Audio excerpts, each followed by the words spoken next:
বিসমিল্লাহির রহমানির রহিম।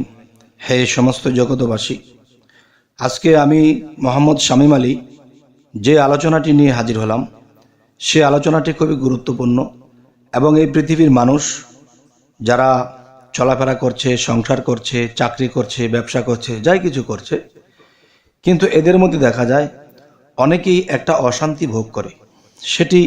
সেই অশান্তিটি কেন হচ্ছে, কী কারণে হচ্ছে তা নিজে তো জানে না, এবং কেউ যদি এই বিষয়ে বলে তা মানতেও চায় না, যে এসব আমরা বিশ্বাস করি না। কিন্তু দেখেন, এসব বিশ্বাস করি না এই বলে বিশ্বাস তো করলই না, নিজের ঈমান তো ছোট হলোই, তার মধ্যে আবার নিজের ব্যবসা বাণিজ্য সব দিক দিয়ে সে মার খাচ্ছে। টাকা পয়সা ইনকাম করতে গিয়ে জরিমানা হচ্ছে, যেখানে লাভ করে এনে তার সংসারের উন্নয়ন করবে, সে জায়গায় কি হচ্ছে, আরও লস হচ্ছে, ক্ষতি হচ্ছে, কিন্তু সে এটা বুঝতে পারছে না। তাই আমি আজকে যে আলোচনাটি করব সেটি হলো, দেখুন যে একজন কবিরাজ দেখা যায় সে কোনো কবজ বা কোনো কিছু ঔষধ বা কোনো কিছু দ্বারা দেখা যায় তারা কবিরাজি করে। আবার কিছু কিছু কবিরাজ আছে তারা জিন দ্বারাও কবিরাজি করে থাকে। যেমন এমন একটা ঔষধি গাছের প্রয়োজন, তারা সেই জিনের মাধ্যমে সেই আফ্রিকার জঙ্গল থেকে পর্যন্ত সেই ওষুধের গাছটুকু এনে তারা ওষুধ বানিয়ে দিতে পারে। এবং জিনের গতি তো আল্লাহ দিয়েছে অনেক গতি, যে সে এক বলতে বলতে পৃথিবীর এই প্রান্ত সে প্রান্ত যেতে পারে, এত দ্রুত গতি তাদের মধ্যে আল্লাহ দিয়েছে। তারপরও কিন্তু তারা মানুষের থেকে বড় নয়। আর সেই মানুষ কি, যিনি মানুষ হয়েছে, যিনি আল্লাহর অলি আউলিয়া হয়েছে, প্রকৃত মানুষ তো তারাই। আর সামাজিকভাবে যারা আল্লাহর ইবাদত করে না, আল্লাহকে চিনে না, আল্লাহর রাসূলকে জানে না, বোঝে না, মানতে চায় না, তারা তো আসলে মানুষ রূপে পৃথিবীতে, কিন্তু তারা মূলত মানুষ এখনো হয়নি। যাই হোক, আজকের যে আলোচনাটি সেটি হলো কি, যে আপনি কি জানেন যে আপনার আয় উন্নতি বন্ধ করে রেখে দিতে পারে এমনও তান্ত্রিক আছে, এমনও জাদুকর আছে, এমনও কবিরাজ আছে। আরও একটি বিষয় হলো যে মানুষের মধ্যে জাদুকর, কবিরাজ, এমন এমন কবিরাজ আছে, কবিরাজি আসলে কিন্তু ভালো। দেখা যায় টাকার জন্য এমন এমন কবিরাজ আছে যে ইমুক ব্যক্তির নামে ইমুকে এমন কিছু জিনিস ছেড়ে দেবে যে তার জীবনে উন্নতি হবে না, তার ঘরে অশান্তি, বাইরে অশান্তি, ব্যবসা বাণিজ্য উন্নত হয় না। এগুলো কেন হচ্ছে? দেখেন, কেউ যদি কারো পিছনে শত্রামি করে তাহলে সে কিন্তু তার সাথে মিলে চলছে ঠিকই, কিন্তু ভিতর ভিতর কি হচ্ছে, ধরেন যারা জিনের দ্বারা কবিরাজি করে থাকে, সেই কবিরাজের কাছে গেলে তারা জিন দ্বারা এমন কিছু ক্ষতিগ্রস্ত করতে পারে যে ইমুকের বাবার নাম, ইমুকের মায়ের নাম, ইমুকের নাম, যে ব্যবসা বাণিজ্য করে উন্নতি করবে বা ভালো কিছু করবে, তখন দেখা যায় তার উন্নতির পথটা নষ্ট করে দিতে পারে এই তাবিজ কবচের মাধ্যমে। তাই আমি বলবো যে পৃথিবীতে অনেক মানুষই এই ভোগান্তিতে আছে। যেই শত্রু এই কাজ করেছে, সেই শত্রু তার সাথে হাত মিলিয়ে চলে ঠিকই, কিন্তু বিতর্কত সে তার জীবনের বিরাট ক্ষতি করে রেখেছে। আর এই জিনিসটা আছে পৃথিবীতে। যেমন হযরত মুহাম্মদ সাল্লাল্লাহু আলাইহি সাল্লামকে জাদুকররা জাদু করেছিলেন, তখন সে জাদু মুক্তির জন্য কিন্তু আল্লাহ তাআলা আয়াত নাজিল করেছিলেন জিবরাইলের মাধ্যমে, সেই আল্লাহর বাণী। জিনেদের মধ্যেও দেখা যায় জাদুকর আছে। জিন যদি কোনো মানুষকে জাদু করে, তখন কিন্তু সেই মানুষটি বুঝতে পারে না। তাহলে সেই জিন কিন্তু লালিত পালিত করা জিন। যে কবিরাজ সেও জাদুকর, এবং যে জিন সেও জাদু জানে। তাহলে একজন মানুষের পিছনে যদি শত্রু হিসেবে কেউ লাগে, তখন কবিরাজকে যখন 10,000 20,000 টাকা দেয়, তখন দেখা যায় জিন দ্বারা সেই মানুষের ক্ষতি করতে থাকে। তার ব্যবসায় যাবে, ব্যবসা হবে না, লস হবে। সে চাকরিতে যাবে, তার চাকরি টিকবে না, মালিক তাকে তাড়িয়ে দেবে। এবং সংসারে বনাগত থাকবে না, এই পেশ সেই পেশ, তাকে ফত্তুর বানিয়ে একেবারে রাস্তায় বের করে দেবে। কিন্তু এই জিনিসগুলো মানুষ বুঝতে পারে না। আচ্ছা, এরপরে আছে কি, যে মানুষ শয়তান তো আছেই, জিন শয়তান তো আছেই, তার মধ্যে শয়তান একদল জাদুকর, শয়তান একদল কবিরাজ। সব কবিরাজকে খারাপ বলা যাবে না, কিন্তু খারাপও আছে। তাই আমি বলবো, কার জীবনে এই জিনিসটি ঘটে আছে, সে নিজে না বোঝা পর্যন্ত সে দিন দিন সে রসাতলে যাচ্ছে, সংসার ডুবে যাচ্ছে, ব্যবসা বাণিজ্য সব তলিয়ে যাচ্ছে। তখন দেখা যায় একটা মানুষ যখন পীর আউলিয়াদেরকে গালাগালি করে, বন্ডছন্ড বলে, একদিন দেখা যায় সেই লোকটাও কোনো পীরের দরবারে চলে যায়, কোনো অলিয়া উলিয়ার দরবারে চলে যায়, গিয়ে বলে, বাবা আমি তো এই হাল অবস্থা, এরকম অবস্থা। যদি সে কামেল হয়ে থাকে তাহলে সে তাকে ব্যঙ্গে বলে, বাবা রে, তোমার জীবনটা তো তছনছের দিকে চলে গেছে, কিন্তু তোমাকে ক্ষতি করে রাখা হয়েছে।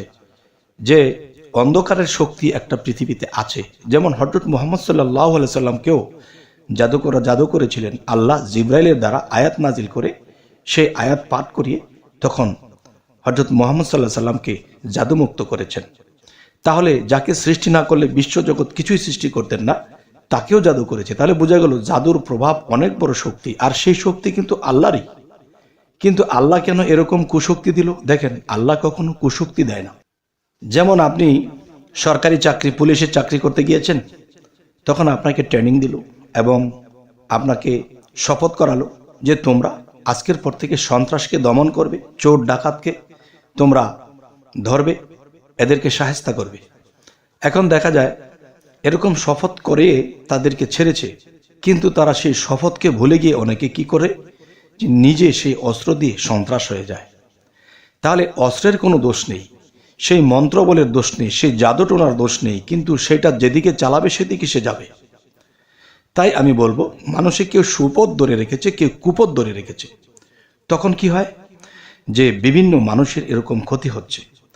তাহলে যে বুঝতে পেরেছে যে আমাকে এই ক্ষতিটা করে রাখা হয়েছে অন্ধকারের শক্তি থেকে, অন্ধকারের জাদুকর, অন্ধকারের কোনো কবিরাজ, অন্ধকারের কোনো জিন এই ক্ষতি করে রেখেছে, এটা যদি বুঝতে পারে তাহলে তারা অন্য কোনো কবিরাজের কাছে যায়। যাওয়ার পরে সেই কবিরাজ তখন সেও বুঝতে পারলো যে হ্যাঁ, এই ক্ষতিগুলো করে রাখা হয়েছে। তখন সেই কবিরাজ বলে, আমাকে 40,000 টাকা দিতে হবে। 40,000 টাকা দিলে আপনাকে যা ক্ষতি করা হয়েছে সমস্ত ক্ষতি উঠিয়ে দেওয়া হবে এবং আপনাকে সুস্থ করে দেওয়া হবে। আর আমি বলবো কি, যে দেখেন 40,000 টাকাও লাগবে না, এবং যারা 20-30,000 টাকা খরচ করে আপনাকে ক্ষতি করা হয়েছে অন্য কোনো কবিরাজের কাছে গিয়ে, তখন সেই ক্ষতিও আপনার শরীরে থাকবে না, এবং নতুন করে কেউ ক্ষতি করতে চাইলে সেই ক্ষতি আপনার মধ্যে আসবে না। আজকে সেই আলোচনা করব। আপনাকে যদি এরকম ক্ষতিগ্রস্ত কেউ করে থাকে বা ভবিষ্যতে করবে, এমনও কেউ পারবে না। আর এটি করতে গিয়ে আজকে ইউটিউবের মধ্যে যে আলোচনাটি আপনাদের সাথে করতেছি, এই আলোচনাটি যদি খেয়াল করে শোনেন এবং এই মতে চলেন, তাহলে আপনাদের সেই 40,000 টাকা দিয়ে আপনাদের এই দেহের মধ্যে বা আপনার ফ্যামিলির মধ্যে যে ক্ষতি করে রাখা হয়েছে, ব্যবসা বাণিজ্য সমস্ত কিছু নষ্ট করে রাখা হয়েছে, এই সমস্ত কিছু থেকে আপনারা রেহাই পাবেন, মুক্ত পেয়ে যাবেন একমাত্র আল্লাহর কোরআনের দ্বারা। আর এই ইউটিউবে বলতেছি, এই কথাগুলো কিন্তু দেখা যায় যে যদি কেউ মানতে পারে তাহলে দেখা যায় ইনশাআল্লাহ সেই ক্ষতি থেকে মুক্ত হবে, এবং সেই 40,000 টাকাও লাগবে না। শুধু একটু কষ্ট করে শুনতেছেন এবং দেখতেছেন এবং এই মতে চলবেন। দেখুন, সেটি হলো যে জিন জাদুকর, কবিরাজ জাদুকর এবং কোনো তান্ত্রিক আপনাকে কোনো ক্ষতি করতে পারবে না। যদি ক্ষতি করে রাখা হয় সেই ক্ষতি ছুটে যাবে এবং নতুন করে কেউ করতে পারবে না। আচ্ছা, সেটি হলো, দেখুন, সর্বপ্রথম আমি আপনাদেরকে বলবো যে আপনারা যখন ঘরে সন্ধ্যায় আসবেন এবং সকালে আবার বের হবেন, তখন এই 2টা বেলা আপনারা একটা কাজ করবেন। প্রথমত, যে ফাতিহা সূরা 3 বার এবং সূরা ইখলাস 3 বার, ফালাক 1 বার, নাস 1 বার। আমি আবার বলছি, ফাতিহা 3 বার, ইখলাস 3 বার, সূরা ফালাক 3 বার, সূরা ফালাক 1 বার এবং সূরা নাস 1 বার। এই ফুক দিবেন কোথায়? আপনার 2 হাতের কোষ করে 2 হাতের মধ্যে ফুক দিয়ে আপনার মাথা হইতে একেবারে নিচে পাতা পর্যন্ত আপনি মুছে দিবেন। এই হলো এক। আর 3টি ফু দিবেন 1 গ্লাস পানির ভিতরে, আর সেই পানিটা 2 লিটার বোতলের মধ্যে ভরে রাখবেন, যাতে করে আপনি সকালে খেতে পারেন এবং সন্ধ্যায় খেতে পারেন। আচ্ছা, সকাল সন্ধ্যা এই পানিটা খেয়ে যাবেন এবং সকালে যখন বের হবেন তখন বের হওয়ার সময় 7 বার আয়াতুল কুরসি পাঠ করবেন। কারো যদি মুখস্থ না থাকে তাহলে দেখে দেখে পড়বেন। দেখে দেখে পড়তে পড়তে একটা সময় আপনাদের মুখস্থ হয়ে যাবে, তখন আর দেখে পড়তে হবে না। আচ্ছা, তাহলে 7 বার আয়াতুল কুরসি পড়ে আপনি বের হয়ে যাবেন। আর আল্লাহ কি বলেছে যে এই আয়াতুল কুরসি পাঠ করে নিজের বুকে ফুঁক দিয়ে যখন বের হয়ে যাবে তখন কি হবে? তখন রহমতের ফেরেশতারা আপনাকে দেখে রাখবে। আপনার ব্যবসা বাণিজ্য কে ক্ষতি করবে, আপনাকে ট্যাকেল দেবে, তারা দেখে রাখবে আপনার যেন কোনো অনিষ্ট না হয়, আপনাকে যেন কেউ ক্ষতি করতে না পারে। তবে আরেকটি কথা রয়ে গেছে যে ফাতেহা, ইখলাস এবং ফালাক এবং নাস পরে যখন আপনি ফুঁক দিয়েছিলেন তখন দেখা যায় সেই পানিটা, কিছুটা পানি আপনার ঘরের জানালা কয়টা আছে, দরজা কয়টা আছে, দরজার চৌকাটে একটু ছিটা দেবেন আঙ্গুলে নিয়ে পানিটা, এবং দরজার চৌকাটে আঙ্গুল দিয়ে ছিটা দেবেন। এরকম সকাল সন্ধ্যা করবেন। 41 দিন পর্যন্ত এটি চালিয়ে যান, আর সেই পানিটা 41 দিন পর্যন্ত খেয়ে যান। আপনার জীবনে যে লস করে এসেছেন, যেই ক্ষতিগ্রস্ত হয়েছেন, এগুলো আস্তে আস্তে আবার আগের মতো ঠিক হবে ইনশাল্লাহ। তবে আজকে যে কথাগুলো বললাম যদি কেউ মানতে পারে, ইনশাল্লাহ আল্লাহর রহমত তার আগের জীবনটা সুন্দর জীবন হয়ে আবার ফিরে আসবে। তাই আমি বলবো 40-50 হাজার টাকা লাগবে না, মাত্র কয়েক টাকার এমবি ভরেছেন। এই এমবি দিয়ে আপনারা ইউটিউবে এই আলোচনাটি শুনছেন। তবে যদি কেউ গুরুত্ব দেয় এই আলোচনাটি, তাহলে তার জীবন ধন্য হবে।